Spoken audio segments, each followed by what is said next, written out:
All right, John Kurtz from here on YouTube, the John Kurtz YouTube channel. Go check it out if you haven't already, man. I appreciate you for coming back 2 weeks in a row. You guys keep playing these big games, and we're just going to have to keep getting you back on. Yeah, I mean, hey, by the skin of my teeth this week, they would have lost that game to Tulane. I'm not sure if you would have been bringing me back, but we're here. We're here. So our only ranked versus ranked matchup, Arizona, Kansas State this week. But before we talk about that, I do want to ask about last week. Had to come from behind, didn't look especially good for large swaths of the game, but still got it done. We were expecting it to be somewhat of a close game. You were on the road in Tulane. They looked really good offensively. Did you come out of that game more, I don't know, discouraged, just questioning? What are your thoughts coming out of that game before we get to the Arizona matchup? Yeah, I mean, I am more discouraged, and it's mainly because of the defense. I remember talking last week about like, hey, felt like coming into the year the defense would be ahead of the offense. There's a lot of hype for Avery Johnson, who has incredible talent, and I mean, he showed that. Go watch his first touchdown pass on Saturday. It was like a Mahomes on the run, weird arm angle, throwing behind and threw a couple guys to the back of the end zone. I mean, it was insane. But he's inconsistent right now, and you have a new play caller, new offensive coordinator with Colin Klein now at Texas A&M. So there were some things that were going to have to be retooled with the offense. You expected the defense to be ahead and kind of carry things. And in week one, that's what it was. The defense was lights out against UT Martin, an FCS team, and the offense was lagging behind. So you're like, okay, defense will carry things while the offense gets going, hopefully midway through the year. Well, at Tulane, man, I mean, the offense was a lot better in the second half. They had a bad first half and a much, much better second half. The defense for 3/4 of the game, they played a good third quarter, and they got the strip sack that went back for a touchdown. And your fumble 6 is basically the difference in the game. But outside of that, I mean, they gave up over 350 yards passing to a redshirt freshman who was making just his second start at quarterback for Tulane. So they got gashed, and it was like guys high school wide open. I think you could look at this as a good thing or a bad thing. It didn't feel like K-State had defensive backs that were just getting beat. And by the way, the defensive backfield is supposed to be the strength of the team. That is the unit that I think we felt best about with this team coming into the year. But they just it was coverage bus. Like they were, guys passing somebody off in a zone and then nobody's there. I mean, that happened 3 or 4 times for just huge, huge gains. And so I know Chris Kleiman in his press conference on Monday talked about, there was one instance somebody thought they were in man, but they were in zone. I mean, there were some things like that happened. They started just blitzing more, saying, hey, if we're going to have guys want to run them wide open, we might as well just pressure the quarterback. And that worked a lot better in the second half than in the first half when they were playing back a little bit more. But that, to me, is the real question. Like, okay, was that some kind of weird blip on the radar screen with the defense and miscommunication, or is this a sign that the defense actually is not that far ahead of the offense? Because if that's the case, then I think they're going to be in some trouble, and it starts with one of the absolute best receivers in the country this week in Teteroa McMillan from Arizona. Yeah, McMillan and Fafita, quite a duo at quarterback, wide receiver. Now they both put up pretty ridiculous numbers.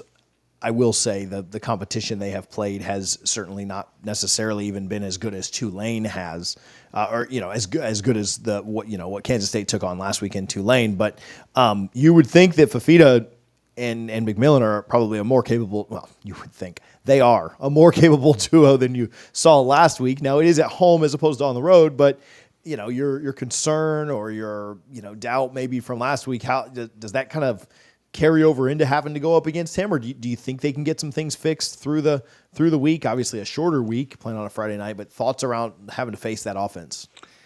Yeah, I mean, I will say this, like Joe Klanderman, their defensive coordinator, who's been very good since taking over in the second year of the Chris Kleiman era, he is a secondary guy. And Chris Kleiman is a safeties coach at heart and then a defensive coordinator. So, like, they have 2 incredible defensive minds there that are going to work on this, and they generally have done an excellent job, particularly, again, with the secondaries and churning guys out to the NFL. They put a lot of guys into the National Football League from that defense, and they feel like they've got some NFL guys back there right now. So I think if you're going to give them the benefit of the doubt based on what they have been, what they've done, and what their specialties are, I would feel better about it. So I'm, for right now, going to be cautiously optimistic that they will. And the other part of it is, like, McMillan had a weird week last week. So week 1, I mean, they play New Mexico, and it's this shootout that they win 61-39, and McMillan has like one of the best receiving days you'll ever see. 10 catches for 304 yards and 4 touchdowns, and you're like, oh man, I mean, okay, it's like Luther Burden, Travis Hunter, and Tedero and McMillan. I mean, the Bolitnikov's going to be one of those three.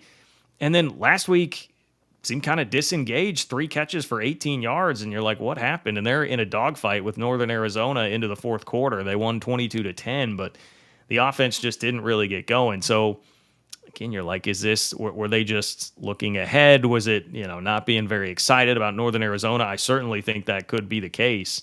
But it's tough to really pick out, like, okay, is McMillan going to be inconsistent this year? We know what the high end capability is, obviously.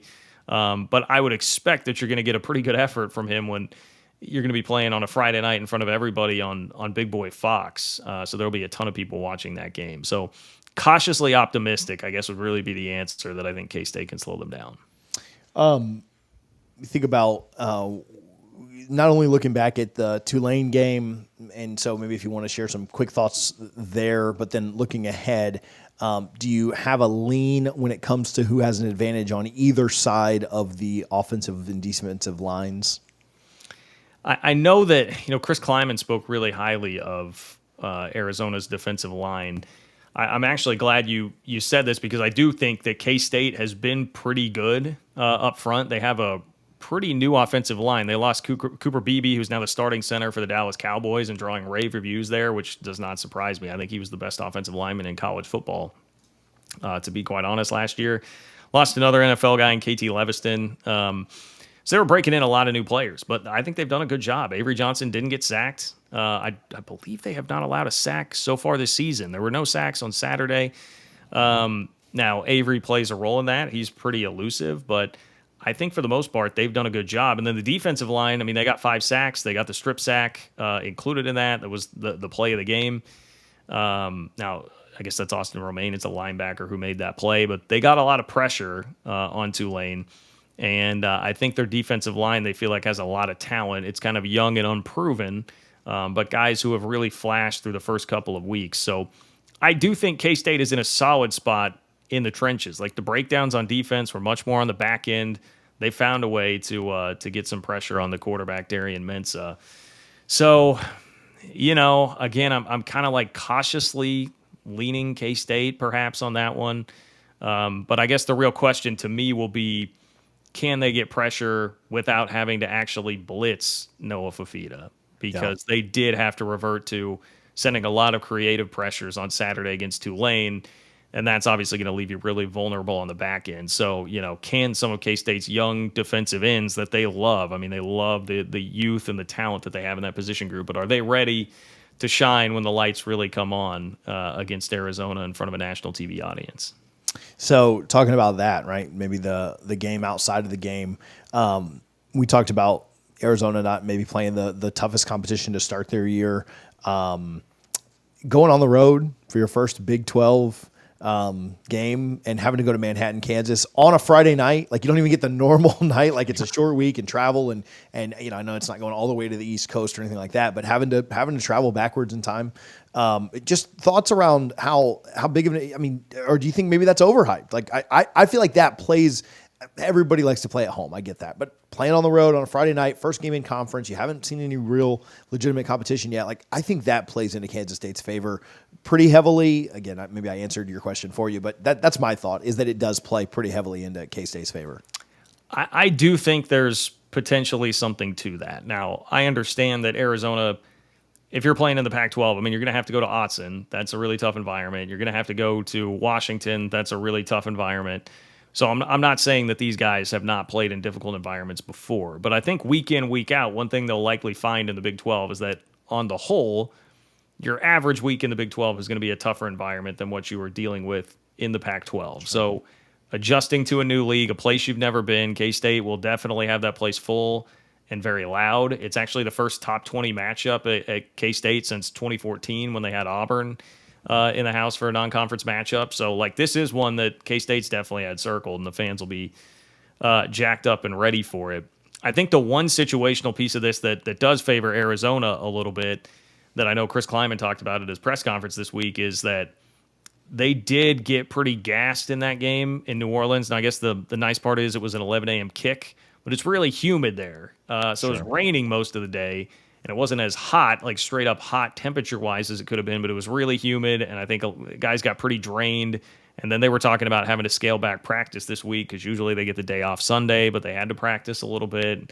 Climate said, man, I almost felt bad like making them go out there and practice a little bit because guys were pretty gassed from that game with just how tight of a game it was, how much energy it took to expend there, and then they're not used to the humidity. So, sometimes I wonder if we make too much of things like that, or like if you're traveling to the altitude, things like that.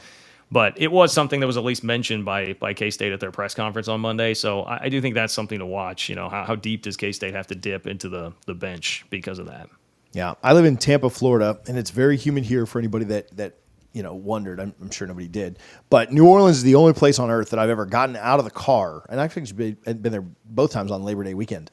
And it was literally hard to walk because of how you can't. I live in Tampa where it is 85% humidity on Christmas Day, like all the time. And New Orleans, you get out of the car and you're like, I don't know that I can breathe. So I actually do. I buy it there because I couldn't imagine having to run around and run that fumble six back. So I was tired on my couch. Let's get your thoughts on this and let's get out of here. Do you have you done a prediction yet? Are you picking K-State? Do you ride with the home team, ride with the favorite? What are your thoughts here?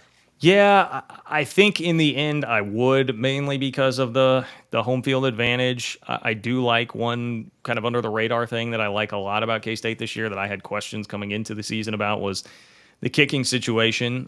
Chris Tennant, who has been a guy with a huge leg but pretty erratic throughout his career. I mean, knock on wood, has been terrific so far, just completely nails. And so if it comes down to a late kick, like I feel better about K-State's, situational ability there. If it's going to be special teams that might be able to win them a game, it's ultimately just really the home field advantage. I tilted slightly to K-State. I think we're about to record our podcast here pretty soon. I'm going to say 34-31.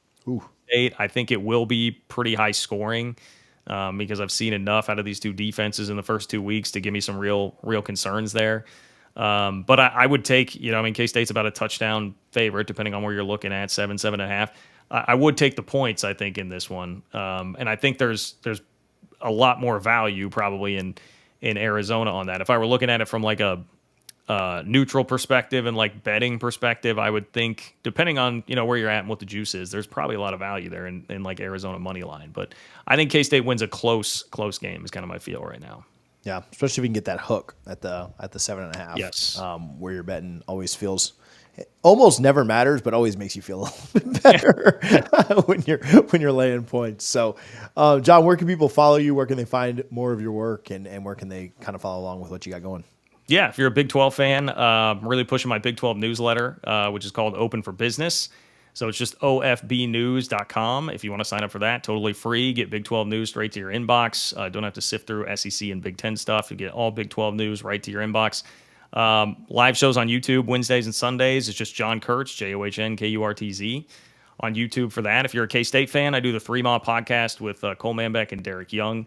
So you can find that wherever it is that you get your podcast. And you can follow me on Twitter at JLKurtz. Awesome, man. Well, I appreciate it. Good luck this weekend.